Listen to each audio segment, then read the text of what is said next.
Iran ইসরায়েলের সংঘাত নিয়ে যেই ভয়টা ছিল সবার মনে, সেটাই কি এখন হতে যাচ্ছে? চায়না অলরেডি ইউএসএ কে ইনডিরেক্টলি চ্যালেঞ্জ ছুড়ে দিয়েছে।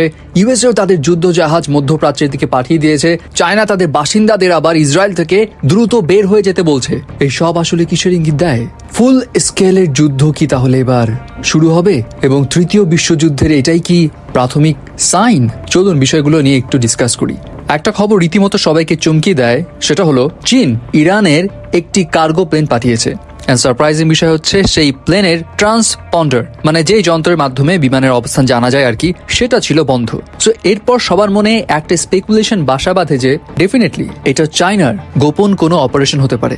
ধারণা করা হচ্ছে এই কার্গোতে সামরিক সরঞ্জাম বা নিষিদ্ধ কোনো পণ্য থাকতে পারে। অ্যান্ড এটার পর অনেকেই মনে করছে আসলে যদি এমনটা হয় তাহলে চীন মার্কিন যুক্তরাষ্ট্রকে চ্যালেঞ্জ ছুটছে।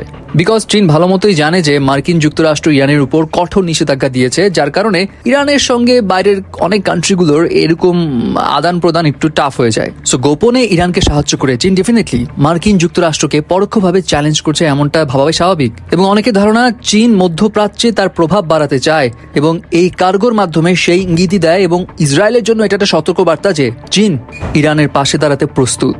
অপরদিকে মার্কিন যুক্তরাষ্ট্র ইউএসএস নিমিটজ নামক একটি বিমানবাহী জাহাজ দক্ষিণ চীন সাগর থেকে মধ্যপ্রাচ্যে পাঠিয়েছে। এটাও একটা বড় মিলিটারি স্টেপ এবং এটা থেকে এটাই ইঙ্গিত দেয় যে ইরান যদি ইসরায়েলের উপর কোনো বড় হামলা চালায় তবে মার্কিন যুক্তরাষ্ট্র ইসরায়েলকে ডিফেন্ড করার জন্য সামরিকভাবে জড়িয়ে পড়তে পারে। সো এই জাহাজ পাঠানো হয়তোবা প্রতিরোধমূলক একটা ব্যবস্থার ইঙ্গিত দেয়। আবার এমন হতে পারে মার্কিন যুক্তরাষ্ট্র ইরানকে সতর্ক করছে মধ্যপ্রাচ্যে তাদের শক্তিশালী একটা অবস্থান রয়েছে, সো ইরান আপাতত কর্মসূচি বন্ধ করে দাও। আবার এই কাজের মাধ্যমে মার্কিন যুক্তরাষ্ট্র হয়তো চীনকে এমন ইঙ্গিত দিচ্ছে যে তোমরা যত যাই করো, যুক্তরাষ্ট্র মধ্যপ্রাচ্যে তাদের প্রভাব হারাতে দেবে না। নট অনলি দ্যাট, চীন তার নাগরিকদের ইসরায়েল ছেড়ে চলে যাওয়ার নির্দেশ দিয়েছে। এটি একটি গুরুত্বপূর্ণ পদক্ষেপ কিন্তু, কারণ দেশগুলো সাধারণত তখনই এমন নির্দেশ দেয় যখন তারা মনে করে যে সংঘাত বড় আকারে ছড়িয়ে পড়তে পারে। এবং কিছু বিশ্লেষক মনে করছে হয়তোবা চীন ইরানের সাথে মিলে ইসরায়েলের বিরুদ্ধে বড় কোনো স্টেপ নিলেও নিতে পারে। সো চীনের এই পদক্ষেপ ইঙ্গিত দিচ্ছে যে তারা সংঘাতের তীব্রতা নিয়ে আসলে টেনশনে আছে, অথবা সংঘাতের তীব্রতা কোন পর্যায়ে যেতে পারে সেটা তারা জানে। অপরদিকে মার্কিন প্রেসিডেন্ট ডোনাল্ড ট্রাম্প তেহরানের 1 কোটি বাসিন্দাকে অবিলম্বে শহর ছেড়ে চলে যাওয়ার আহ্বান জানিয়েছে। তিনি বলেছেন ইরান যদি পারমাণবিক চুক্তি না মানে তবে পরিণতি হবে ভয়াবহ।